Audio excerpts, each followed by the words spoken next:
I got my first look at Brooks' next super shoe last November, and now Brooks is finally ready to give media an early look. So it's time to hop on a plane and head to Seattle. This is a runner's weekend at Brooks HQ.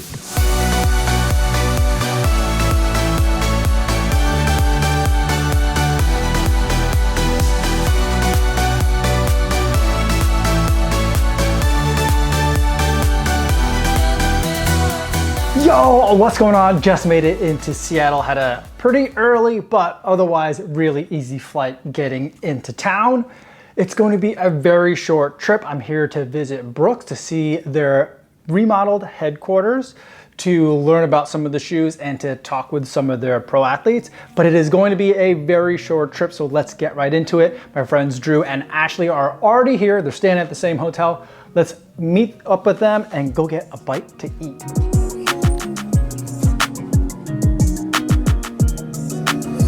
Hey! How's it going, guys? Even though the first scheduled activity was a group run on the way to go eat, we were all hungry now. So we went to a random place next door for a quick bite to eat. We got really lucky because this poke place was quite good. Okay, just got back from lunch with Ashley and Drew. Stopped by a local Seattle coffee shop to get a authentic local experience, and got a little bit of time before our run for this afternoon. So let's go through some of the stuff that's in the swag bag.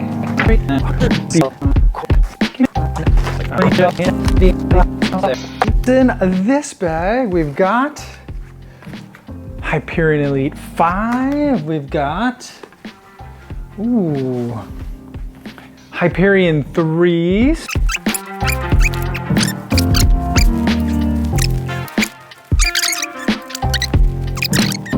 That's it. That's what's in the bag.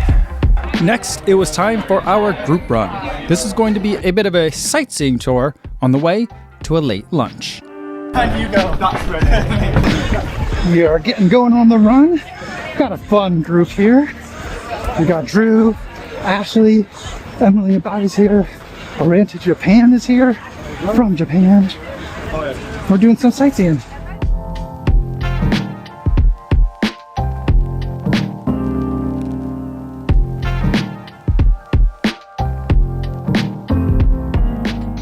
Guys, it's hilly in Seattle.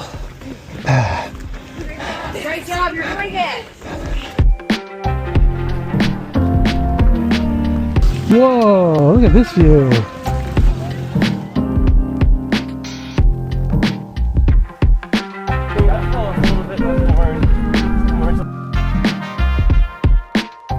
All right, I think we're done. It's supposed to be 5 miles on the run. I am a little bit short on that. I'm not going to be mad about it because I had a good time. Seattle is remarkably not hot in the summer, but we still did work up a sweat. They gave us body wipes we could use before we sat down to Babar South Lake Union, a Vietnamese spot for lunch.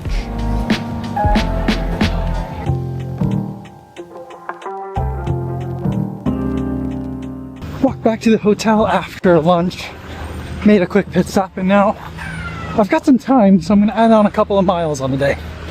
My daughter is super into Grey's Anatomy right now, and so I'm gonna try to get some pictures she might like.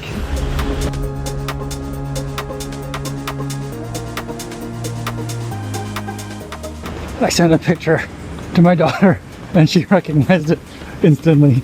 That was pretty fun. Now let's go for a run around at least part of Lake Union.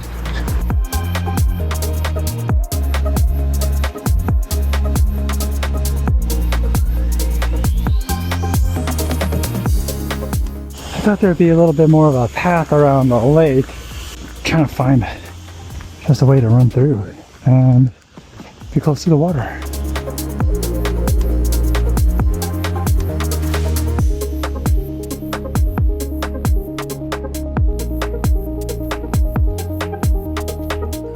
For happy hour, we all got cleaned up and on a bus.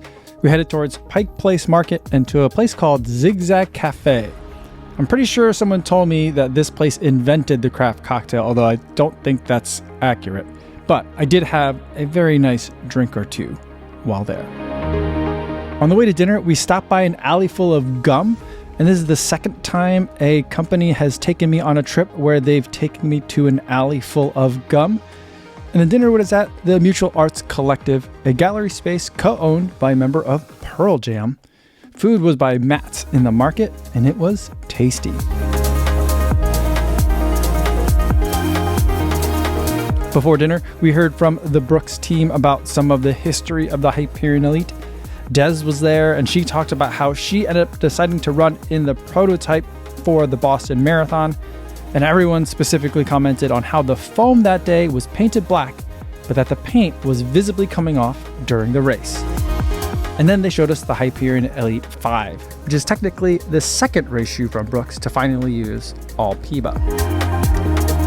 I got to sit next to some Brooks product people at dinner, and I always appreciate an opportunity to connect with the people that are making the product.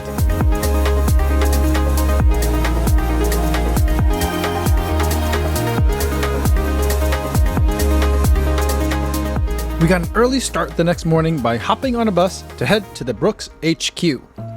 First, as if it were an ESPN commercial from the 90s, we bumped into some pros by the elevators on our way to breakfast. And if there's one thing that I remember from visiting Brooks HQ, it's that there are so many places to eat here.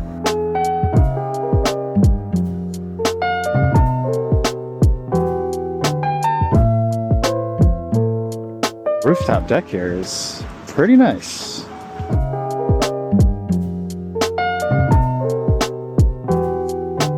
From breakfast, we went into a room where they do a bunch of testing. There were tons of shoes that I had never seen before, and I'm not sure what I'm allowed to show you or not, so I'm just going to be blurring a lot of things to be on the safe side.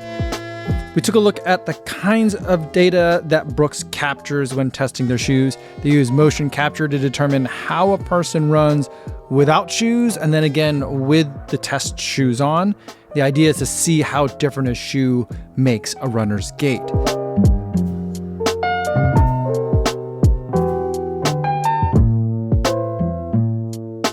And then, of course, they have all the bendy, squishy machines to test the physical properties of the foams, as well as a VO2 max treadmill.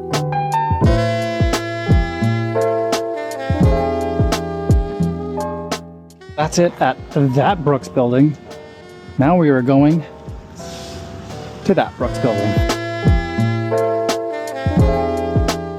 In the second building, there is a wall with QR codes of favorite local running routes.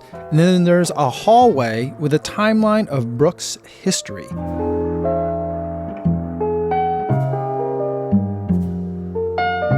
I am normally the dad who loves to stop and read every little placard in a museum, especially in a shoe museum, but I was particularly impressed with Des Linden's Boston Marathon winning shoe. Yeah, that's not what I thought it looked like. They had just talked about it at length the night before at dinner, and I couldn't help but peek underneath the shoe to see all the paint that had been scuffed down to the original white foam. I have held a lot of pieces of running shoe history, but this one was particularly memorable for me. I'm probably one of the few people who actually ran in the production version of this shoe.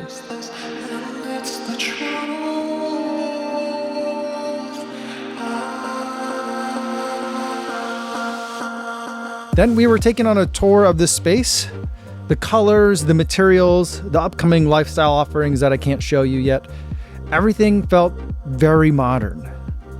Brooks got to where it is now by being very conservative. But over the past few years, it seems like they are ready to branch out from those steady roots. And this space feels like an appropriate steward for that next phase. The tour ended by Cafeteria 2 and onto a patio for breakfast.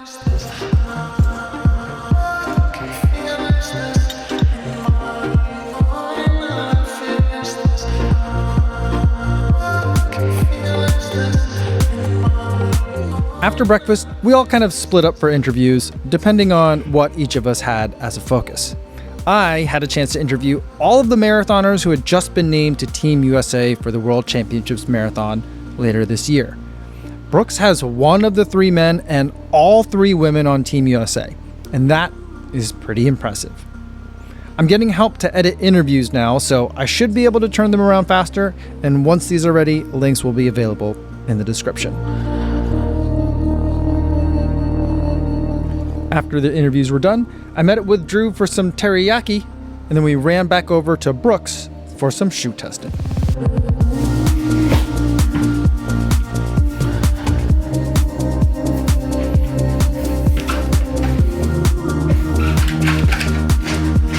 And it is time to take these Hyperion Elite 5s for a test. We're gonna meet up back where we were at the Brooks HQ. Drew and I, we're gonna run there.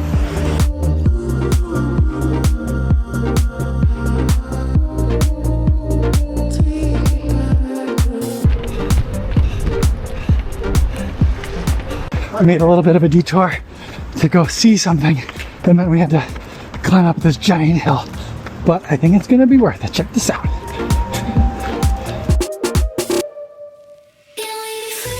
We returned to the lab at Brooks for sweat testing. Des, Erica Kemp, and Zach Panning and Amy Davis Green of Hanson's Brooks gave us insight on how sweat testing has helped them with their training. And now it was our turn. We started out by getting sweat sponges applied to our skin, which finally explains what this picture was. I thought maybe Brooks athletes were getting matching tattoos. And then once we had the sweat collectors applied, we could only drink out of precisely measured bottles, and we were weighed. And then it was time for a run.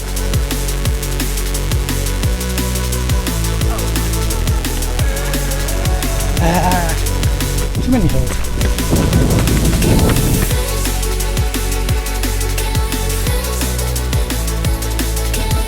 We were going to do one loop around the lake, which is a bit more than 6 miles, I think, and we started out going easy. But this was also a group Hyperion Elite 5 test, so people started splitting off at a variety of paces. Drew and I ended up running together, and I felt like going moderate would be plenty for a shoe and sweat test, but Drew had other ideas. Guys, don't tell Drew, but I can tell he's trying to two-step me up here. Look at this guy.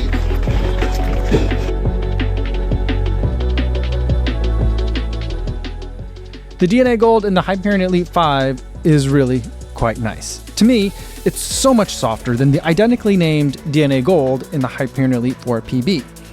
I'm not sure that the chemical composition of these foams is different, but the way that each shoe is set up leads to a very different result. One works for me, the other, not so much. I'll be putting in more miles once I can get the shoe home, in my home testing routine on my home routes. But so far, I'm comfortable saying that I am thrilled about the direction that this shoe is moving, but I wonder whether it's moved far enough. All right, one lap around the lake. How's your run, Drew? That was very nice. What's going on, bud? Yeah, sorry. How's it going? How you doing?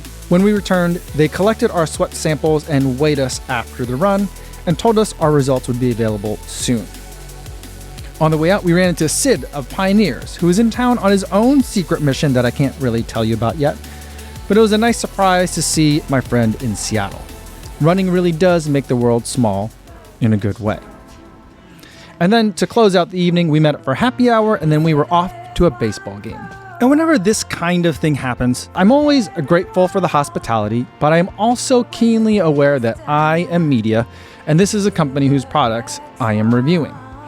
I don't think that they have anything sinister in mind. Like I said, it's hospitality. They did have me come all the way out here from home, and it is the polite thing to do to offer to entertain one's guests. But I do get something out of this too. I mean, I do like baseball, but it's not just that I get to go to a baseball game, as I don't think I've been to a pro baseball game since the pandemic. But what I'm getting is another opportunity in an informal setting to learn more about the direction of Brooks by talking to Brooks people, and to make my case for what I, as an enthusiast, would like to see from the brand. I chatted with several members of the Brooks team about how I no longer clamor for the Ghost to change, to be something that better suits me personally. After all, the Ghost makes so many people happy as is. The Ghost should continue to be a Ghost. But I told Brooks that I hope that they would use their current position to try and connect with new runners outside the Run Happy universe. I think the Max line of shoes creates a wonderful permission structure for Brooks to make shoes of the kind that I tend to like, even if it would alienate core Brooks customers. Because after all, those customers still have the regular Ghost and the regular Glycerin to love. I've already said elsewhere that Max at Brooks doesn't necessarily literally have to mean tall stack height. It can be the distilled essence of what the Ghost or the Glycerin or the Hyperion means, but translated for a new audience, a different audience. Those can be the anti-Brooks or the Brooks for the rest of us. Or if that doesn't fit with what Brooks wants to do with Max, then maybe we can bring back Blue Labs. When Brooks experiments, yes, it can sometimes really miss, but can also sometimes really hit. So whatever that name takes, I hope that Brooks will continue to cultivate that kernel of creative exploration and punctuated equilibrium moment I felt when I was able to visit the Brooks HQ in Seattle.